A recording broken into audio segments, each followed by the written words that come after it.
Hello,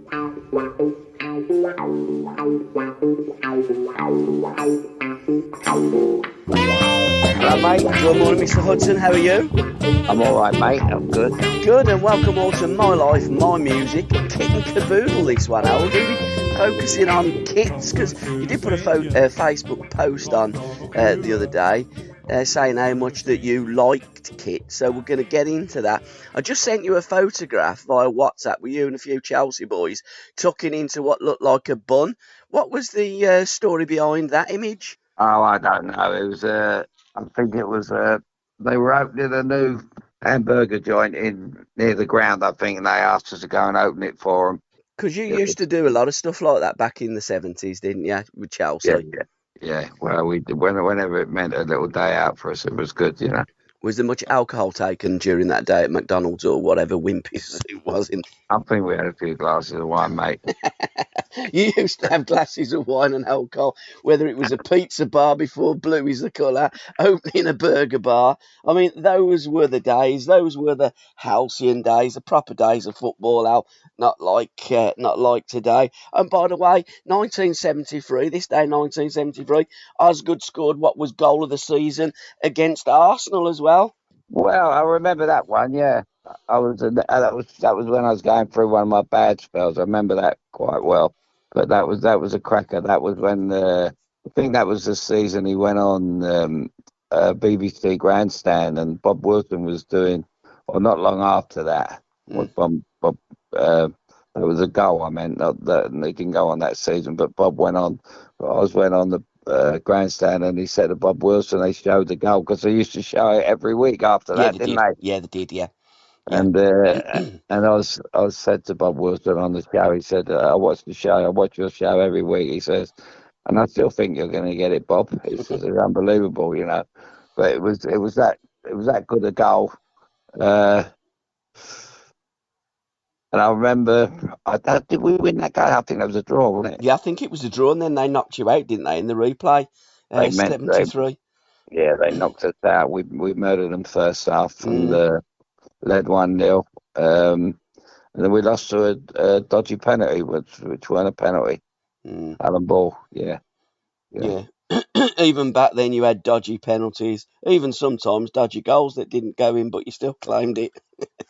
Well, absolutely, yeah, absolutely. Before the days of VAR, Alan, nothing changes now. The only thing is now they scientifically go through every move of a goal and do the utmost best to try and disallow it. Whereas back in those days, the goal's given, let's give the goal, let's celebrate the goal. Football is all about goals.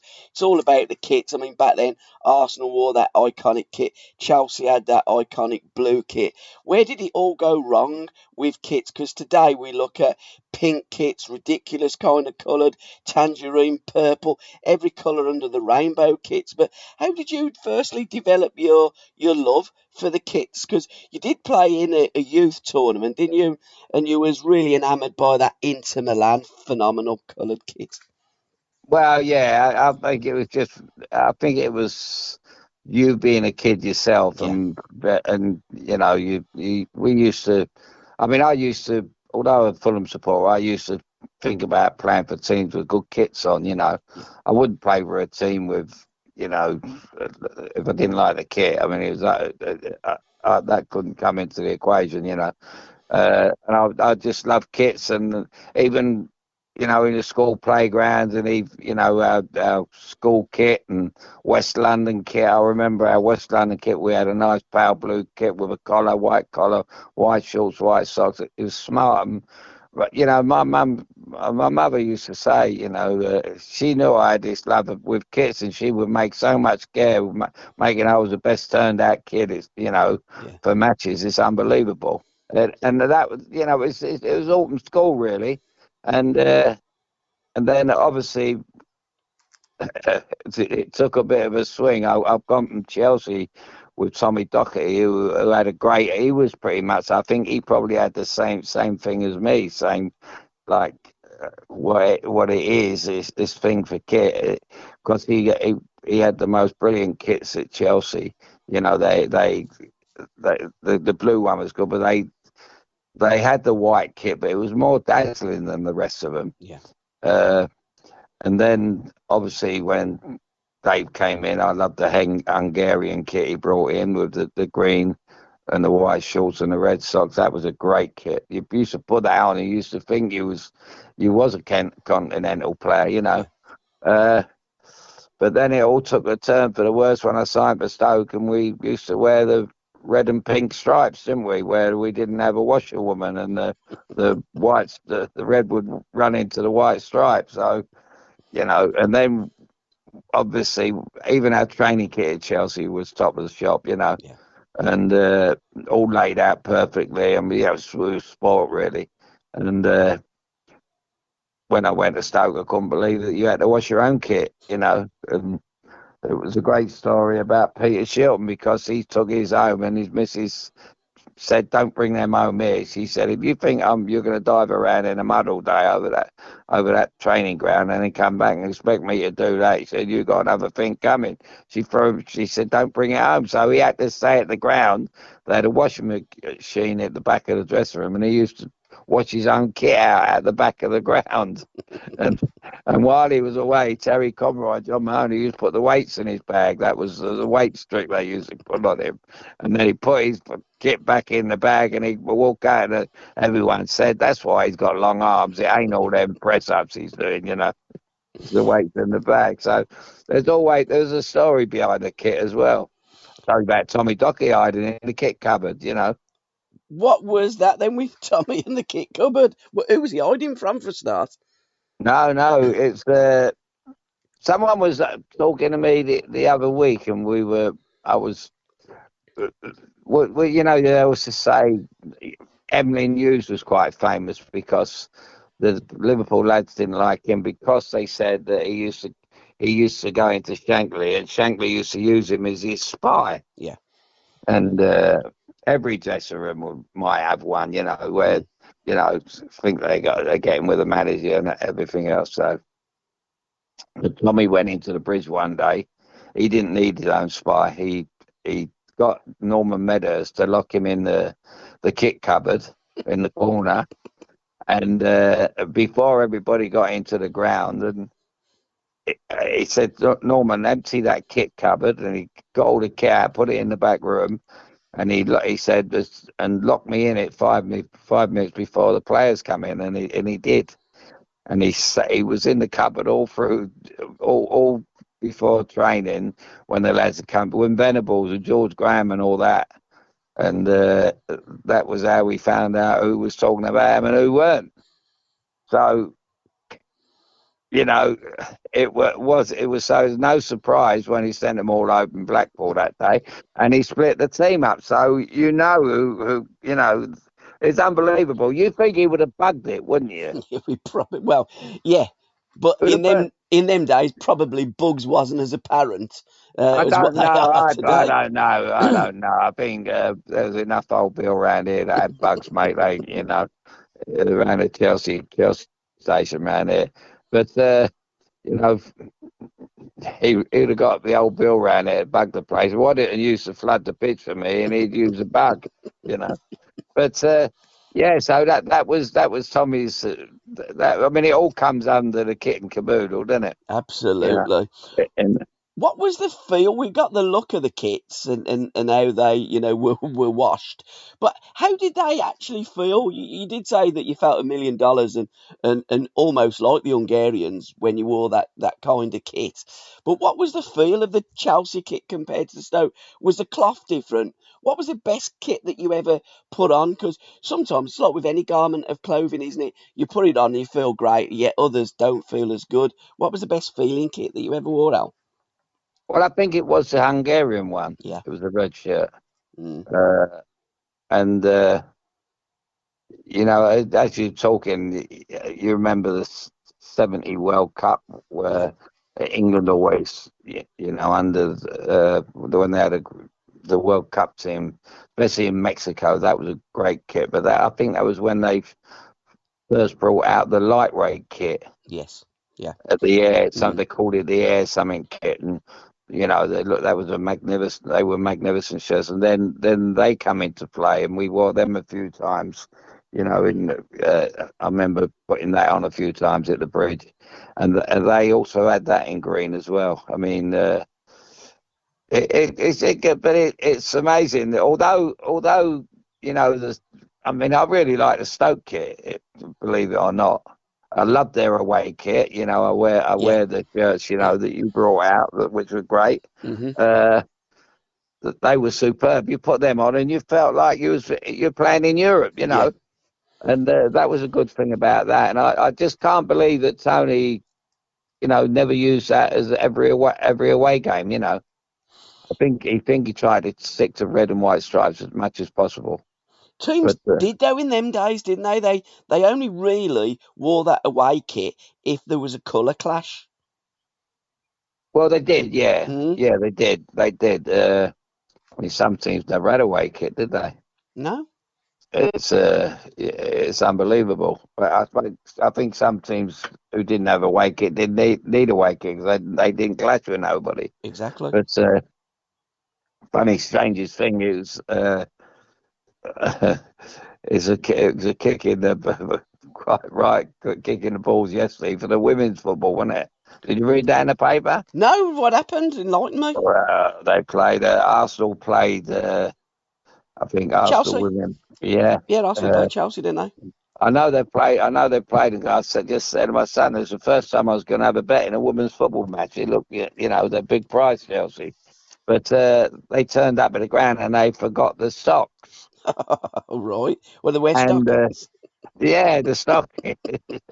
Well, we call them stockings anyway. We used to in the old days, didn't we?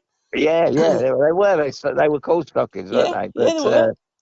But it was in the paper yesterday that they the kit man got a right bollocking, or kit woman, kit caboodle woman, and they she had forgot to pack the usual white socks. Oh no, the changes socks because Chelsea wore white socks. Got ya.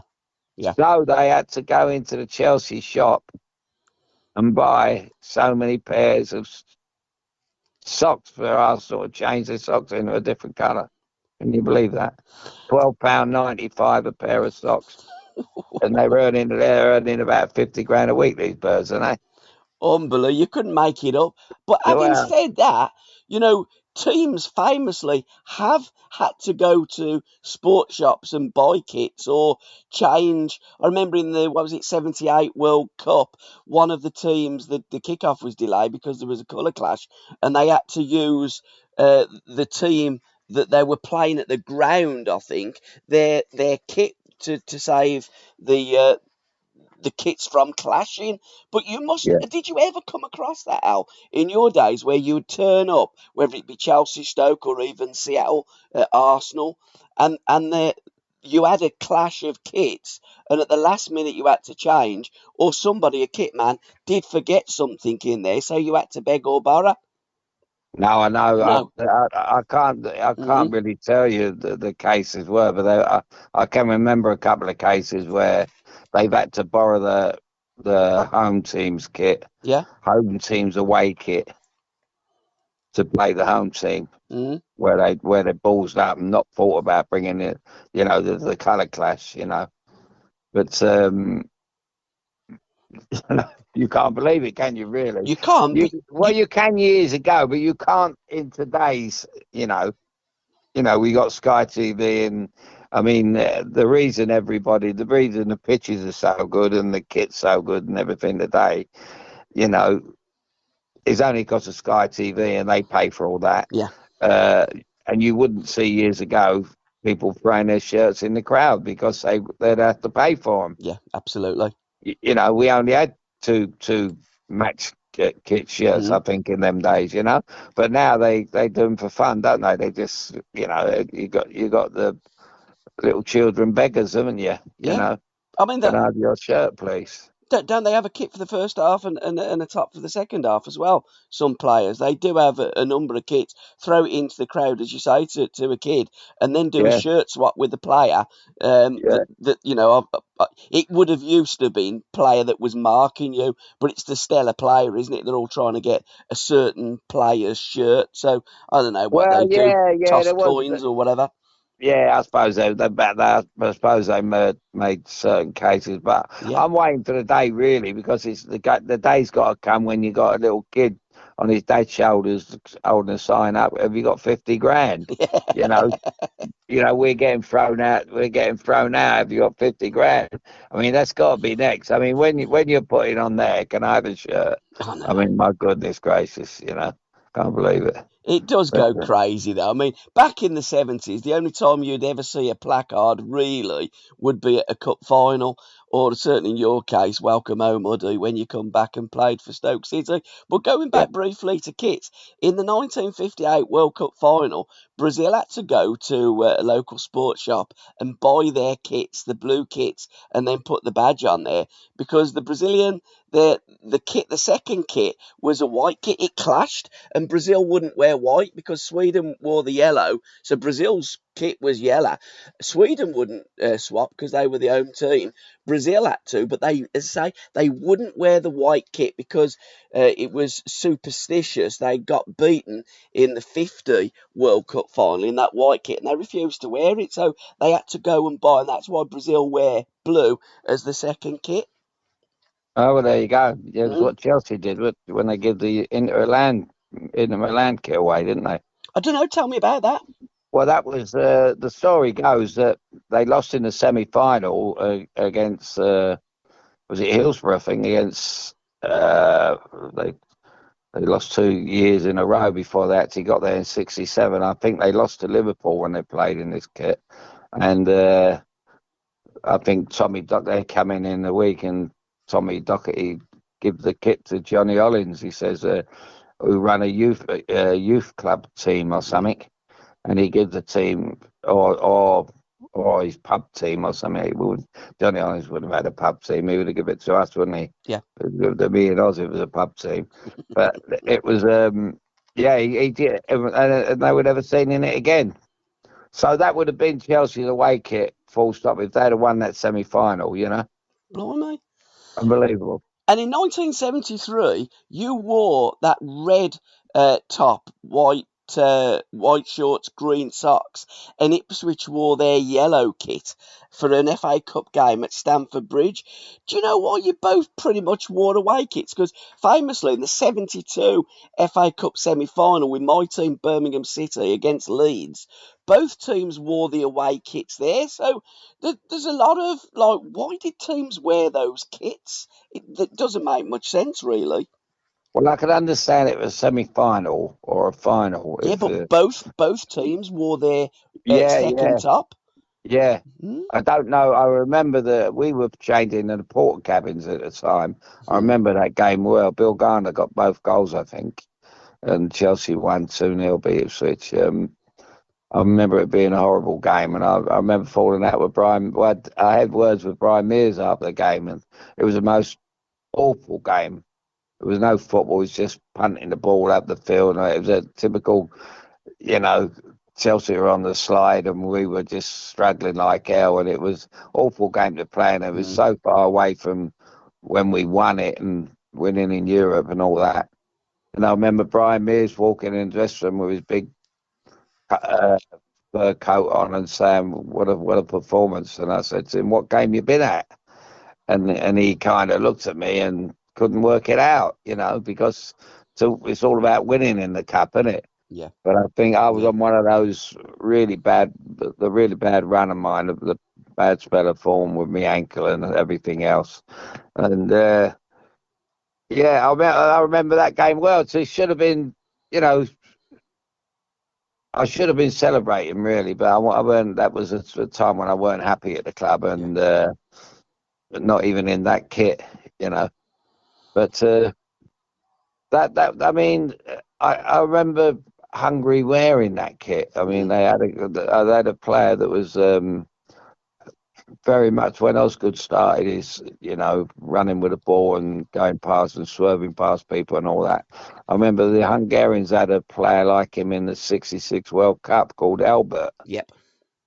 And he reminded me of him. So I wondered if Sexton, because he was the one who brought that kit into play, although it wouldn't. It took him a long time in '66 to bring it into play, unless he watched a replay of Hungary playing or something, you know. Yeah. Um, but yeah, it's funny how kits come and go, isn't it? You know. Um, It's funny how players come and go as well, Al, because I remember doing a podcast with Big Ron, and he was talking about, because I'd never heard about this Albert. He watched a lot of the World Cup games in '66 that were played at Goodison, because he got family up there that got a dairy up at Goodison, and he was telling me about this Hungarian Albert and said, what a player he was, let me tell you.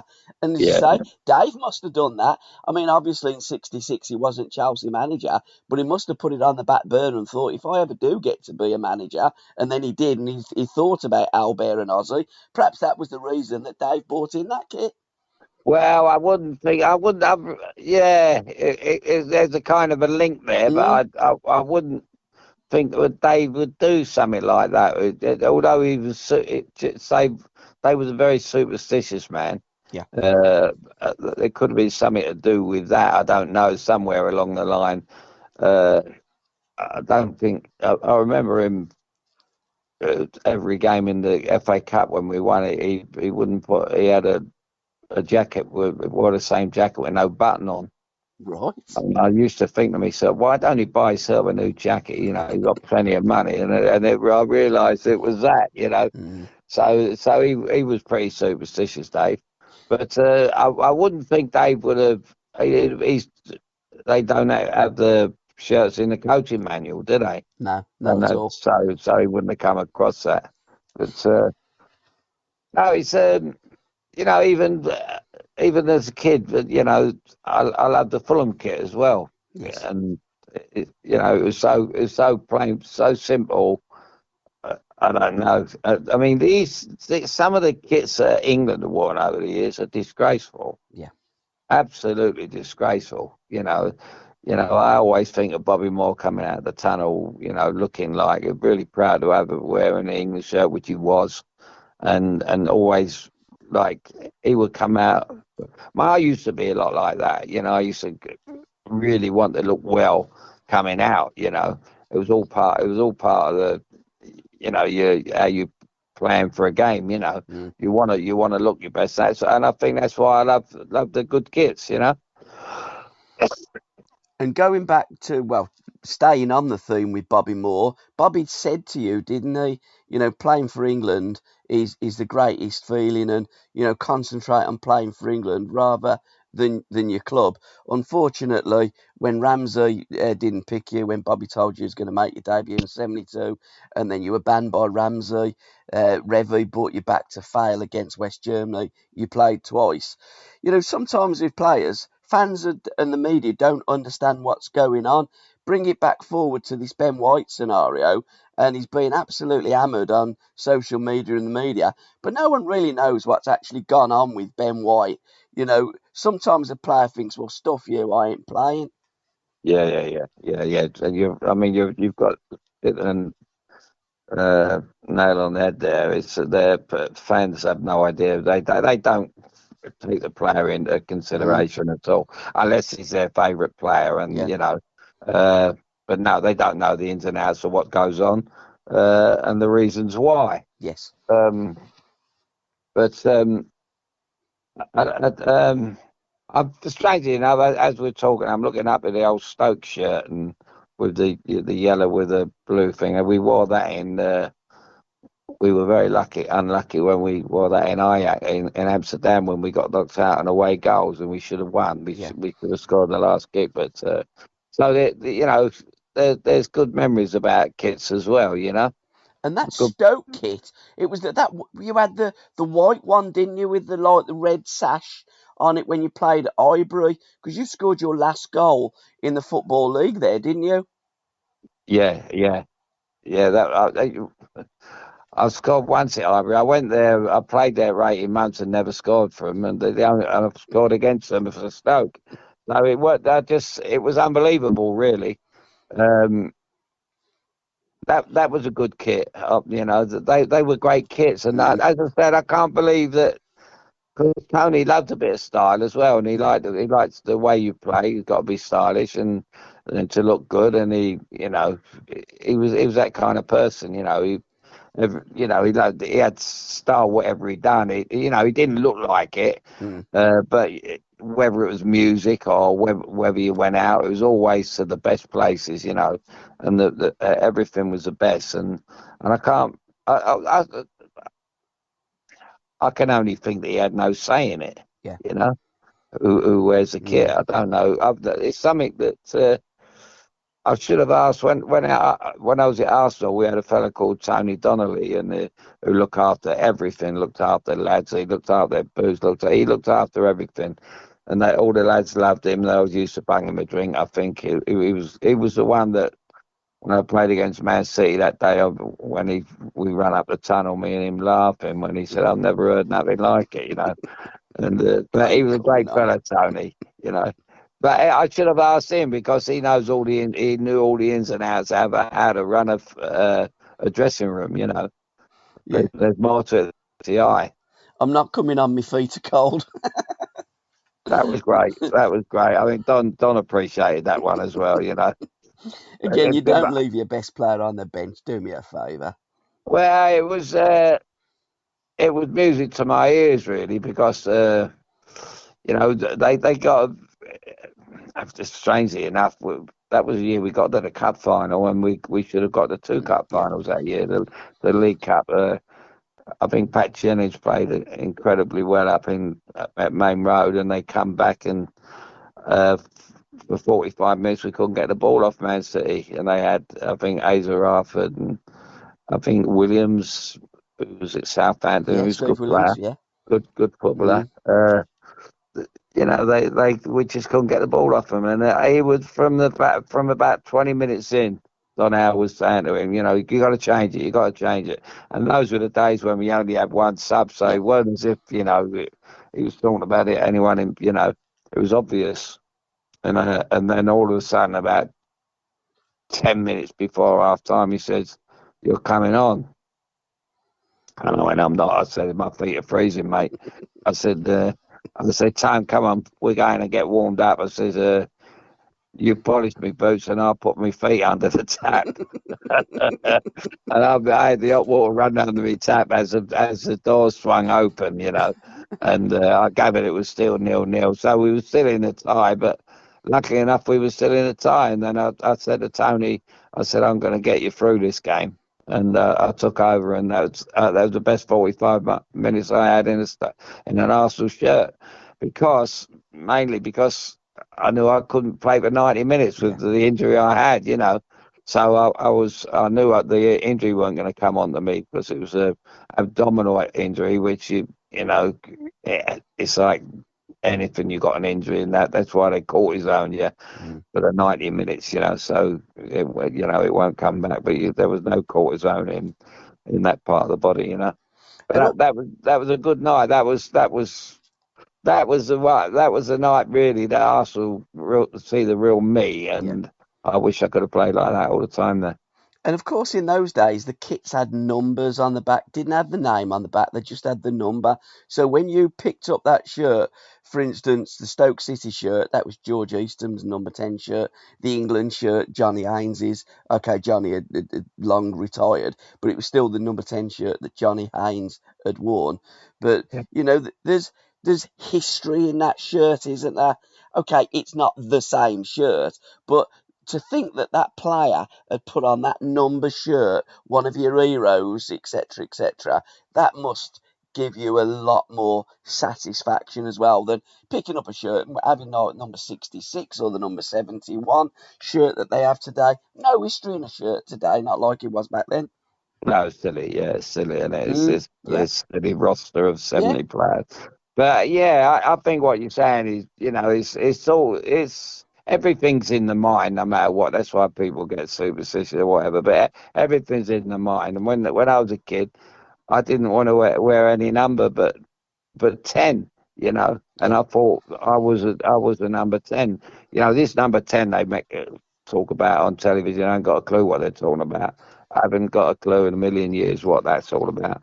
But number 10 for me is a great inside forward. Yes. All the great inside forwards played number 10.